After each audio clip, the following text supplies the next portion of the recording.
time of the year again for Doom Coalition. Today I'm going to be taking a look at the third installment of the quadrilogy box set with Paul McGann, as it just came out this week, surprisingly, considering it's meant to be coming out next month. First off, if you're here expecting a review to close the month of Agents of Chaos with the War Doctor Volume 3, so am I, partly, but basically what's happened is there's been a bit of a company error back at Big Finish, where the DVDs or something, or the CDs even, haven't really printed correctly and stuff like that. So basically what's happened is the Doom Coalition box set has been brought forward in place of the War Doctor box set, and basically they're swapped around. So this time next month there should be a review of the War Doctor box set up, which is something that I've been very much looking forward to now for quite a while. I was even just about to marathon the box set, so yeah, it's a good job I didn't, because it's obviously been moved. But yeah, today I'm going to be taking a look at Doom Coalition, one of which I've also been looking forward to, so yeah, it's a bit of a win-win situation either way. As always, in the description below I will leave the link to go buy this release from the Big Finish website. If you're mildly interested in this release, I highly urge you to go and buy it now or in sort of the next month or so, because it is only £20. It's currently the pre-order price on the Big Finish website, and then after that, when it gets released in other retailers such as Wooden Planet, it then goes up to a whole like £40. So yeah, if you want it, get it now, because you're getting a really good deal with it. First off, a bit of a Doom Coalition roundup. Basically, I didn't review Doom Coalition 1 because I didn't have time, and I did review Doom Coalition 2, so if you're interested in my thoughts on that box set, I'll leave probably the link at the side to go and see that release. Either way, it'll be in the Big Finish playlist, so I recommend checking that out if you're interested in that box set. But as a brief roundup as the whole series so far, it's been a bit of a wobbly one in parts, not gonna lie. I think that it's been one of those ones that many people have sort of seen as weaker than Dark Eyes, but let's face it, anything is weaker than Dark Eyes, because Dark Eyes is a very powerful box set. But yeah, this one had a very hard job to actually run up from that, and something of which I think they had a very hard job to do. But yeah, this one is one of those ones that had a lot riding on it for me. But yeah, as a bit of a brief roundup of what I've thought so far, Doom Coalition was brilliant to start with. We had the 11 and the Red Lady. I absolutely adored those two. The Red Lady has gone and in fact got an award, which I highly recommend actually checking that out. That episode alone is a brilliant release. And then the other two in the box set, the final two being the Galileo Trap and the Satanic Mill, were slightly weaker, partly because the final episode was actually penned by a brand new writer, I do believe, for Big Finish, which is actually quite a bold move for the series finale of a box set. But yeah, I still don't understand why they did that. But yeah, either way, it was still quite a good box set. It was rather enjoyable. Doom Coalition 2 was where I got a little bit confused. I felt they did have a few things that were sort of fixed from the previous box set. However, once again, the format was changed, which I felt was once again a bit of a bold move. And I didn't really feel that it worked to an extent. But yeah, basically every single episode of the box set was written by a completely different writer. I do believe you had John Dorney and Matt Fitton still, but we also had Nicholas Briggs to start with the series, which is something quite rare. And then we also had another writer, I do believe Mark Platt as well, in there for The Gift as well. So yeah, it was a little bit of an unstable box set for that extent. Overall, the stories were generally quite good, and I did rather enjoy the box set, but I still sort of felt that the next box set had a lot riding on it to actually see what the expectations were for the final. I happily report that Doom Coalition 3 has done exactly that. This box set has actually really tightened the reins on the series, which I'm really happy with, because I would not going to lie, I was slightly worried for it. But yeah, this release has definitely got it back on track, and I'm very looking forward to where they go with the fourth and final box set of the series. But yeah, it's been a very powerful one so far. Basically what they've done is a bit similar to Dark Eyes. They've really got it back on track for this third box set, where basically they've brought back two of the writers, John Dorney and Matt Fitton, and that is it. It's a similar thing to the new series box sets, where we only have two whole writers penning the whole of the series, along with the producers, of course, meaning there's been a lot less sort of deliberation between the different writers and things like that, which I'm guessing is something that was definitely a bit of a flaw between Doom Coalition 2 and yeah, Doom Coalition 3 in fact only has these two writers, meaning that they can bounce ideas off each other, and meaning we generally get a whole four-part mega story. To be honest, this whole box set may as well not be 4 stories, because it is essentially a big massive story all the way through, which may put some people off but may put some people forward. But generally I think that overall it's a rather nice and speedy release. The first episode of the box set is Absent Friends, which is sort of a bit of the detached story for the box set. I think it's one of the ones that doesn't really relate to the others as strictly as the others do. But yeah, this one is one that I definitely feel was very needed, judging by the behind the scenes and things like that. It was something that they've had in mind for quite a while, and it's one that's quite stripped back. I do believe that it's sort of in the 1998 period, I believe, and it's where mobile phones are sort of just coming into fashion and things like that. And basically we arrive back on Earth in this small little village, and what's happening is they've sort of put up this new telephone mast, and as with any other countryside place, there's quite a lot of protests about it, and people don't like it, and basically people are getting a lot of cold calls from different people.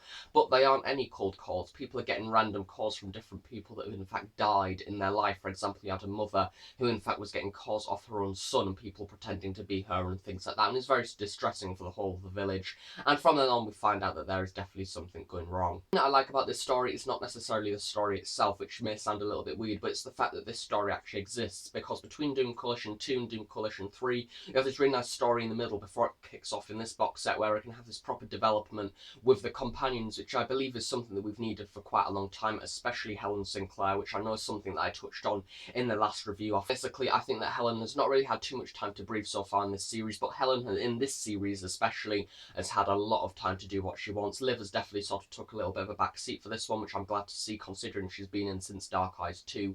And yeah, it's definitely been sort of Helen's series in a way. So as Helen was in the 1960s, basically in The Red Lady, when she went away from stealing the painting and all the police were after her, she came back to Earth, and of course it's in the same period as her family. Some of them will still be alive. And basically what she does is she goes back to London to try and find some of them. And we have this really intense scene where she in fact pretends to be the daughter of Helen when of course she isn't, and basically we have a bit of a conversation there between the different people. And it's rather a new series idea. It reminds a few people of Father's Day, I know that, but yeah, it's basically a very intense idea actually, where she goes back to actually see what happens, but I think part of her sort of regrets in fact doing that in the first place. But yeah, it's a rather strong story. It also has some very personal effects around behind the scenes, because John Dorney, who wrote this, actually lost his dad a year previous to writing this, which I think that definitely, when you're writing something that you can in fact sort of relate to yourself, it's definitely a lot more powerful. And I think the thing with this box set is definitely allowed for some space to breathe. Liv also had some development between her father, who is now also dead in fact. Nice to see finally having that Helen development in there, as well as Liv as well, which I think that it's nice to actually see something after she's been in for so long. It's nice to sort of have something new to apply to her character, especially as I'm guessing by the end of the next series we only have 4 episodes left of them, because they can't exactly take Helen and Liv into the Time War, I'm guessing. So yeah, Liv and Helen are probably going to be left behind by the end of the series, or dead. That would be worrying, wouldn't it? But yeah, I think that this episode is definitely a really nice one to start the start of the series. It's very nice. It's a basic plot. I really like the way that we in fact have things going wrong, but every time the Doctor goes and investigates, it's in fact something completely normal, which I think is something that should be seen in Doctor Who more often. But yeah, it's a really nice sort of idea. For a part of it, I actually start to think that Autons are involved, and it really does in fact get your mind going of who is involved, but it turns out that it's not that at all, which I think I will leave that up to for you to go and find out. But yeah, generally overall, it's one of those stories that has in fact a plot going on that isn't really as important as the actual character development in the story, which is something that I think that this series has needed for a very long time. And this is where the series kicks off fully. We have the 8th piece written by Matt Fitton, and in fact the next episode on this box set is of course the Doom Chronometer as well, also written by Matt Fitton. And I'm just going to get this straight out of the way completely. This may as well be a 2-hour story. It's pretty much exactly the same. It literally ends in the same place and continues on from the next one, so it is essentially a 2-part 2-hour story. The exact same settings, exact same characters, exact same cast, so it is essentially a 2-hour story. So once again, if you're a fan of the longer sort of themed stories, then this one is definitely one for you. And this is once again something that was definitely needed in this series, because once again we basically have 2 hours to fix everything in the past, as well as bring the new ideas in and the very end of the series as well. And finally, I feel that by the end of this actual box set, I actually know where the series is going, which is really nice to see, which is something I couldn't really say as much about Doom Coalition 2. But yeah, this series is definitely something, and this episode especially, I dare say that this is up there with the 11 and the Red Lady as being the highlights of the series, this 2-parter especially. So yeah, the 8th piece is written by Matt Fitton, and it's one of those ones that I really enjoy actually. Basically, Liv, Helen and the Doctor are split across time, and this time we have the return of River Song, which is something that I know I was very stressed about with Doom Coalition 2, and I didn't really know how to sort of deal with River in 8th Doctor Adventure. And I must say, this box set, Big Finish have used her brilliantly, to be honest. I'm just going to get it out there. River is really good. I really enjoyed her. I'm going to use the website for this bit because I can't really remember. And the 15th century Prague is where Liv has been sent to go and find a part of the piece which was found in the previous story. And then we have England 1538, which is of course is the Tudors and Thomas Cromwell and things like that. And we have the 8th Doctor, who is there along with River Song. And then we also have Rome 2016, where Helen is based. And of course this is a very Helen sort of based story once again, as she's sent to a gallery. And once again we have a few more relations to her character in there. So once again a very centered box set around Helen, which is nice to see. Really did enjoy this story, because it may sound confusing on audio to go to these many different places, many different times, but I think Matt Fitton wrote it actually worked really well. It was really effective, and overall it generally kept my interest for a very long time actually. I could probably listen to a whole extra hour of this, because just the constant scene jumping worked really well. We essentially had 3 adventures going on at once, even though that does sound very confusing. It actually wasn't. It was really well planned the way he did it. Story will also introduce as sort of one of the main characters for the box set, also known as the Solvers or the Clockwork Soldiers or the really cool looking things on the cover. Yeah, those ones, they're really cool. They're not really necessarily a villain in a way, which I will leave you once again to sort of find out in the later episodes. But yeah, they are one of those things I really did enjoy. Once again, they were a new race in the box set that's been affected by the 11 in the previous series. What you will find with this box set is there are a lot of harkbacks to Doom Coalition 2 and a few harkbacks as well to Doom Coalition 1, more specifically the Red Lady, which is nice to see, and necessarily too predominant stuff that you actually need to know really, but it is generally just nice to know them anyway. Definitely allows for a little bit more context in there. But yeah, I think that once again the Clockwork Soldiers, there was something new. I really enjoyed them. There was something different, and it reminded me of the Clockwork Robots, which is funny enough something that was in fact referenced in a later story. It was River Song, and she mentioned Madame de Pompadour and the Versailles and things in the past of Versailles, which was something really nice to see. I love the way that they're referencing the new series now. It's something very surreal in an 8th Doctor adventure.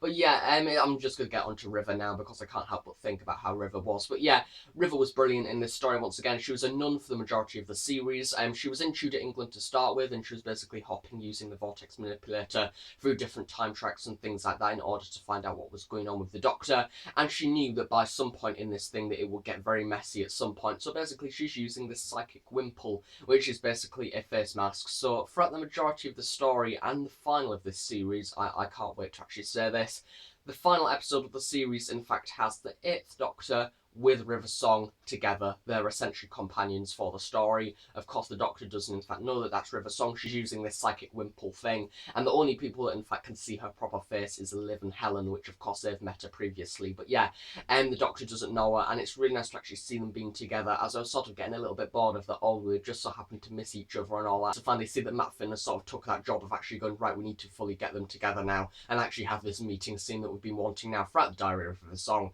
throughout Doom Coalition 2, and throughout whatever else she's been in as well. So yeah, it's nice to actually finally have that meeting thing in there, which it sort of feels like they've met in a way, even though the Doctor doesn't in fact know, but still either way it's nice to have that interaction in there.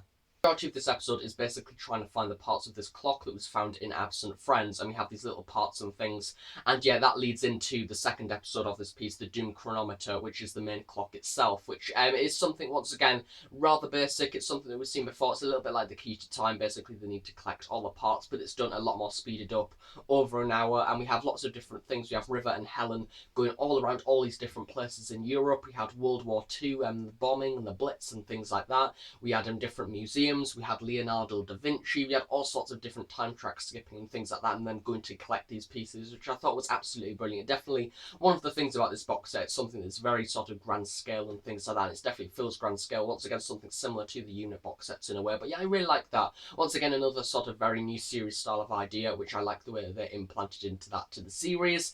And yeah, generally I can't really find myself talking about the 8 piece and the Doom Chronometer sort of separately, because they are essentially one story together.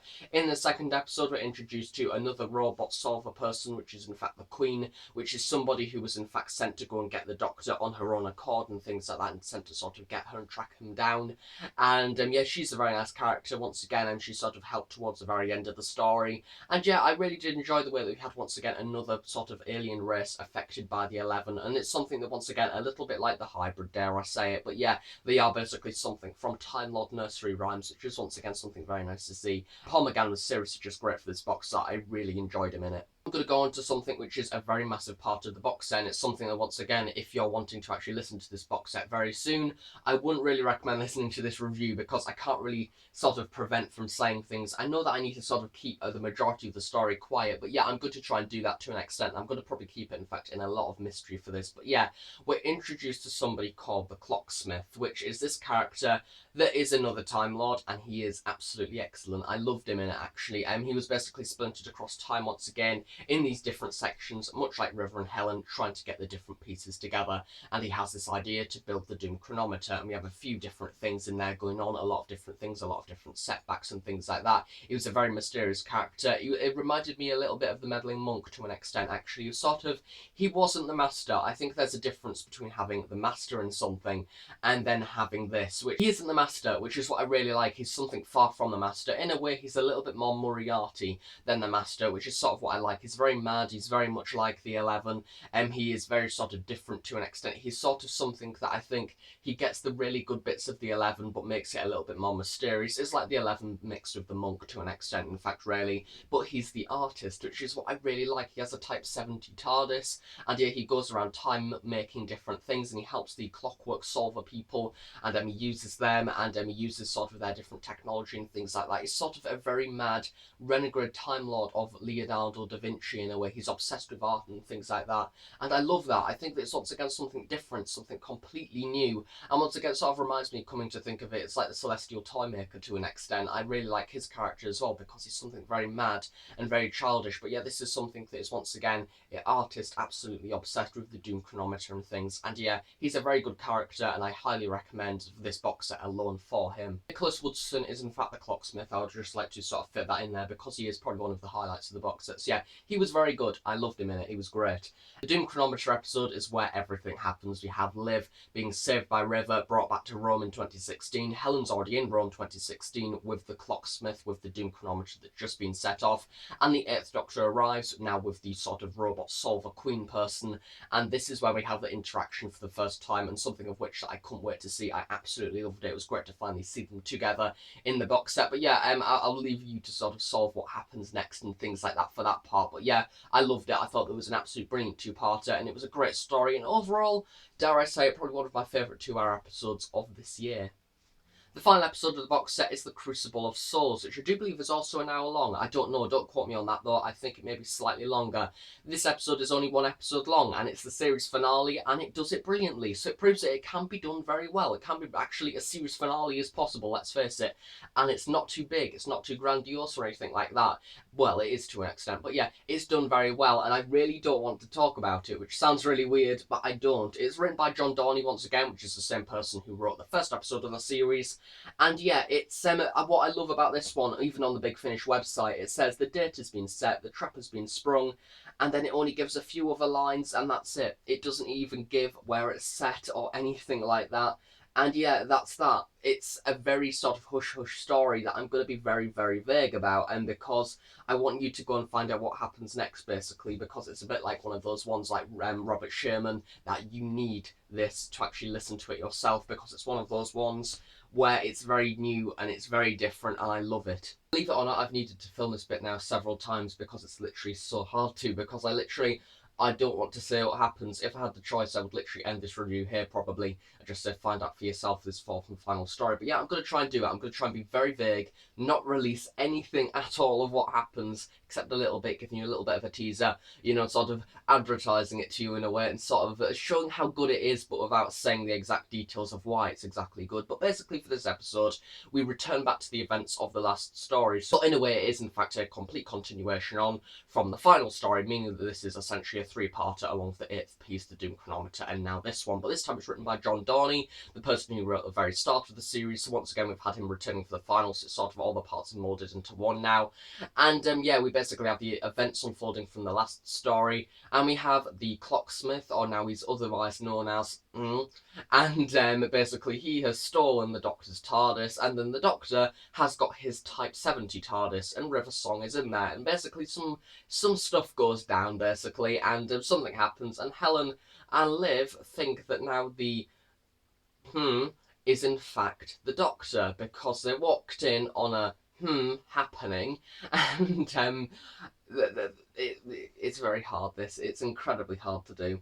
We have a lot of things going on. We return to the setting of the first episode of the series. I'm going to say we have Gallifrey in there, and we do have a little bit of that, which is great to see. The return of Padrak, which I do believe is somebody who was in the Dark Eyes series, I think. It's either that, or for some reason Liv has a big connection to Padrak, because as soon as she's caught, she straight away takes me to Padrak, and in fact she does, so she doesn't get executed. She knows who Padrak is and things, which I'm guessing only people on Gallifrey will probably know who Padrak is. But yeah, I believe he's in Dark Eyes. Quote me on that if I'm wrong, but basically Padrak exists. I'm pretty sure he was in Doom Coalition 1. I'm pretty sure of that, in the 11 mod specifically.